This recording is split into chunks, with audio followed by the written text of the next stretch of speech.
aparecer vermelho que está gravando, tá? Então vamos lá. Oi, alunos e alunas do Andrews, da terceira série. Estou aqui do lado com, vocês conhecem? Theo, tá, que está aqui. E hoje, então, a gente começa as primeiras gravações aí para ajudar vocês nesse caminho, tá bom? Nesse momento. Espero que todos vocês, todas as famílias estejam bem. Isso é o que importa e a gente vai tocar. Qual é a mensagem que você quer mandar, Theo? O que você quer falar? Eu quero mandar um abraço para vocês e eu espero que vocês estejam bem. Aliás, não saiam de casa por causa desse corona anti-amigos, que você não pode encontrar seus amigos. Esse é o corona anti-amigos, não é isso? Uhum. Então tá bom. Manda um beijinho para todo mundo. Beijo. Tchau. Vamos trabalhar então. Obrigado, filhão. Tchau. Tá. Muito bem. Então, depois disso, tá, o que a gente vai fazer é, no primeiro momento, nesse primeiro encontro nosso aqui, nessa primeira gravação, eu vou retomar um pouco as questões da Revolução Russa que nós começamos, passando rapidamente por aquilo que a gente falou, tá certo? E ou eu avanço um pouquinho mais. Eu sei que tem uma diferença nas duas turmas, porque na turma 302, que é específica de história, eu fui além um pouquinho, então eu vou fazer, eu vou tentar igualar a 301, 302 com aquilo que ficou faltando na 301, tá bom? Vamos começar. Eu vou compartilhar minha tela, eu peço desculpas a vocês, porque eu vou cometer erros, para mim isso aqui é completamente novo, tá? E vou espelhar aqui a minha tela para apresentar o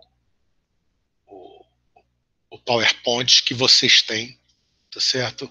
E se vocês puderem acompanhar pelo PowerPoint, tudo bem, ficaria melhor, né? Acho eu, vocês com o caderno, tá vendo aí. Esse é o PowerPoint que já está lá na sala de aula de vocês, tá certo? E a partir daí a gente vai trabalhar. Então, o que nós já vimos? Vou passar rápido por essa parte inicial. Tá? Nosso tema, Revoluções Russas e Etapas da Construção do Estado Socialista, é o tema.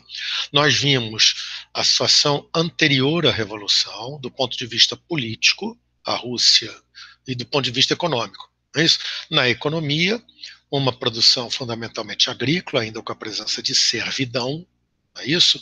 E uma servidão diferente, que é uma servidão comunitária, na figura daquela comunidade aldeã, o MIR, não é isso?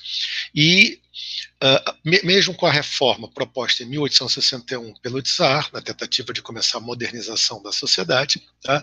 A pressão da nobreza e do alto clero ortodoxo fez com que essa reforma tivesse dificuldade de ser aplicada na sua totalidade, porque exigiu o pagamento monetário de uma indenização por parte da comunidade aos nobres.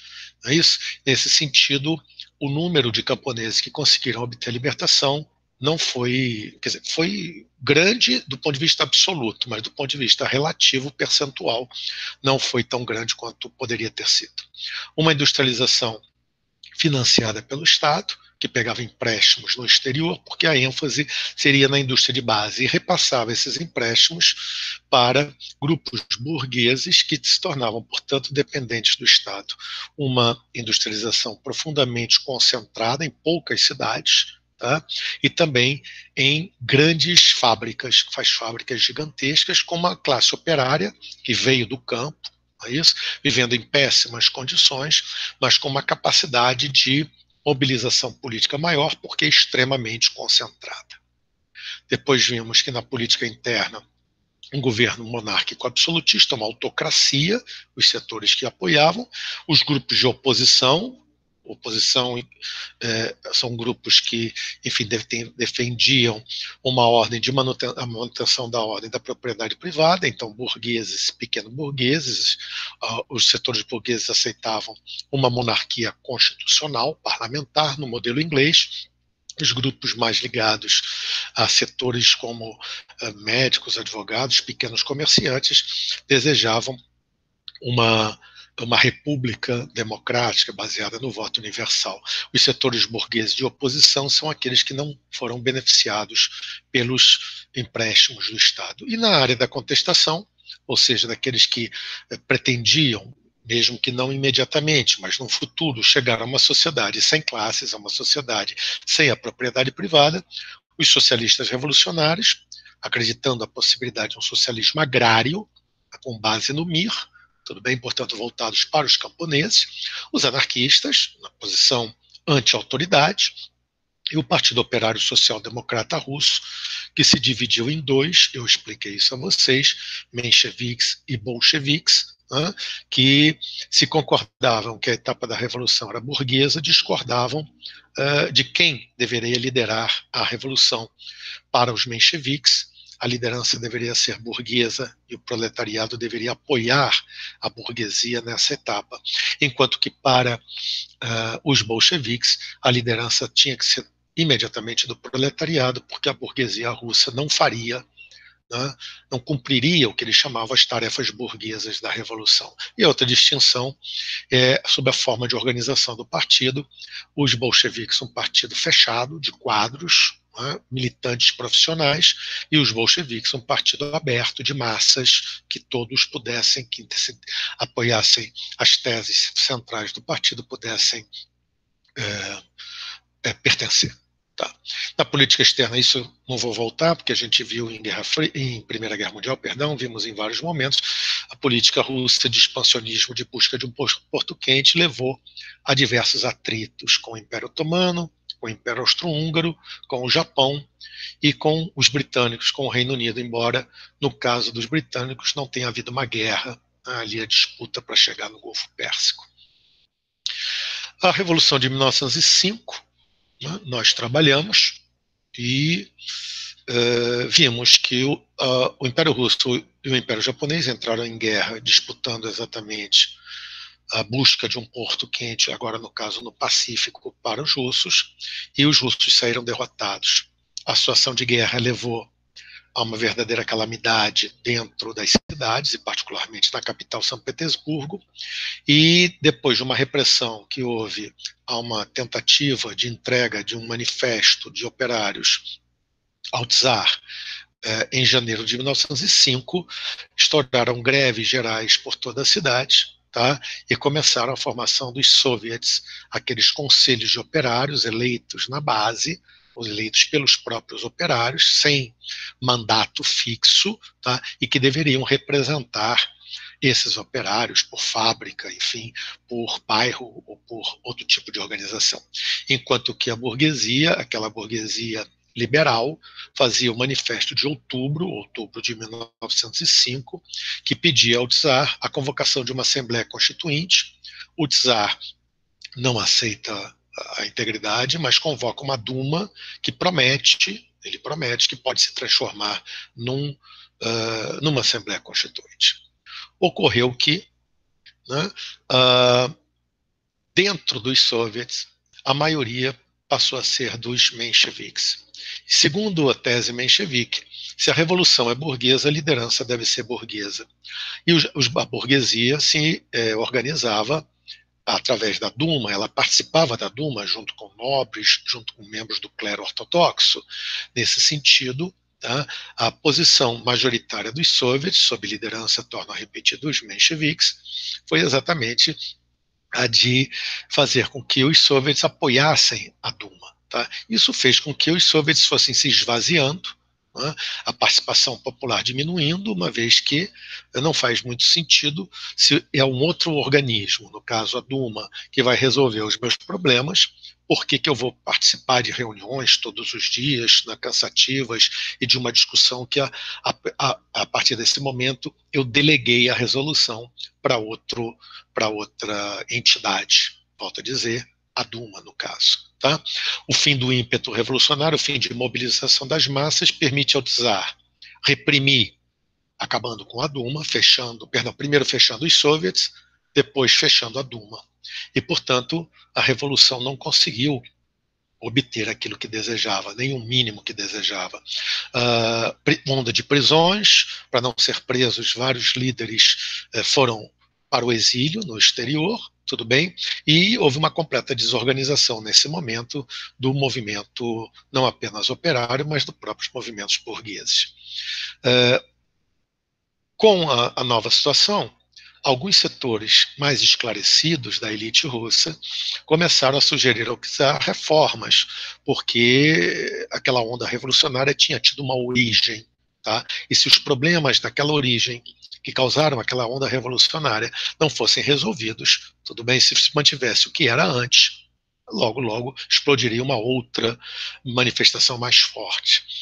O czar, em princípio, aparentemente concordou, convidou um nobre chamado Stolypin para fazer parte do seu ministério, para dirigir o seu ministério, e o Stolypin fez um projeto de reforma agrária para o campo russo, na tentativa de, através da entrega de terra aos camponeses, não é isso, conseguir o apoio do campesinato para a monarquia que estava com problemas. Só que a nobreza russa, o alto clero russo não aceitaram, boicotaram o projeto e o próprio Stolypin foi assassinado, o que fez com que as tendências reformistas perdessem força e tudo voltou ao que era antes. Nesse processo ainda, entre o final da guerra com o Japão, a Revolução de 1905 e a Primeira Guerra Mundial, o Império Russo se ligou, né, à Entente Franco-Britânica e formou aquilo que ficou conhecido como Tríplice Entente, acreditando que os projetos expansionistas russos poderiam ser beneficiados nesse momento. Tá. Entramos no processo de 1917, a primeira revolução, a Revolução de Fevereiro, tudo bem? Ela cria, a origem dela, perdão, é de novo uma guerra, dessa vez a Guerra Mundial, e que se fazer uma comparação. Se em 1905, numa guerra contra o Japão, a crise gerada pelo fracasso russo gerou a revolução, a situação da Rússia, das tropas do exército russo, das forças armadas russas na Primeira Guerra Mundial não foi muito diferente. Derrota atrás de derrota. E esse fracasso militar gerou uma crise de grandes proporções a partir de fevereiro, no calendário russo, março no calendário ocidental, de novo na capital, Petrogrado, tá certo? Que é o novo nome da cidade de São Petersburgo, a partir do início da Primeira Guerra Mundial, tá?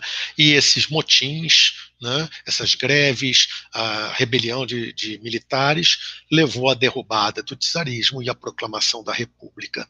É o primeiro momento da onda revolucionária de 1917. Cria-se outra vez uma situação de duplo poder, tudo bem? Um governo provisório, apoiado pelos grupos burgueses, de setores da nobreza e grupos moderados, como, por exemplo, os próprios mencheviques, e os soviets, mais uma vez, com a presença de mencheviques, bolcheviques, anarquistas, socialistas revolucionários. O próprio governo provisório também tinha a presença de socialistas revolucionários. E, de novo, como nos soviets a maioria era claramente menchevique, tá? A ideia foi de que os soviets deveriam apoiar o governo provisório. É aí que a coisa começa a mudar, quando Lenin, no exterior, começa a formular a tese, né, ou várias teses. Primeira, de que a Rússia é o elo mais fraco da corrente imperialista, e, portanto, é na Rússia que a ruptura dessa corrente vai se dar. É o país que estaria mais maduro para a revolução. Tá? Mas que a Rússia é atrasada em relação, por exemplo, a países como o Reino Unido, a França e a Alemanha em particular. Nesse sentido, ele acredita que se o rompimento se der na Rússia, como ele crê que já começou a acontecer, uma revolução que dirigida pelo proletariado poderia incentivar que ondas revolucionárias ocorressem nesses países avançados, particularmente na Alemanha, que poderiam então ajudar ao tomar o poder, os operários ao tomarem o poder nesses países, poderiam ajudar a Rússia atrasada a superar as suas dificuldades. Tudo bem? E lança as teses de Abril. Paz, pão e terra, todo o poder aos soviets. Paz, os dois grandes problemas da sociedade russa naquele momento. Primeiro, a guerra, que é uma guerra imperialista que não interessa ao povo. Segundo, a terra, já que o camponês quer a terra e não tem acesso, é um problema sério. Tá? E sem a terra, o camponês não haverá o abastecimento, a fome vai graçar em toda a Rússia. E nesse sentido, só um governo soviético, só um governo dos operários poderia cumprir essas tarefas da revolução. Tudo bem? E é com essas palavras de ordem que Lenin aponta os limites do governo provisório, tá? Que realmente não tira a Rússia da guerra, não tem uma política para o campo, e em outubro, no calendário russo, novembro, no calendário ocidental, os bolcheviques organizam a tomada do poder em Petrogrado, formam um governo, que está aí dito para vocês, o governo dos comissários do povo, e imediatamente os dois decretos importantes. O decreto da paz tira a Rússia da guerra. O decreto da terra diz claramente aos camponeses que aqueles que invadirem terras da nobreza, terras do clero ortodoxo, terras do Estado, tomarem essa terra, cercarem e começarem a produzir, o Estado reconhece que são os verdadeiros proprietários da terra. Ou seja, ele estimulou a invasão de terras pelos camponeses. Lenin dizia que precisava do apoio dos camponeses para, né, que a revolução bolchevique fosse vitoriosa. Caros alunos, tá?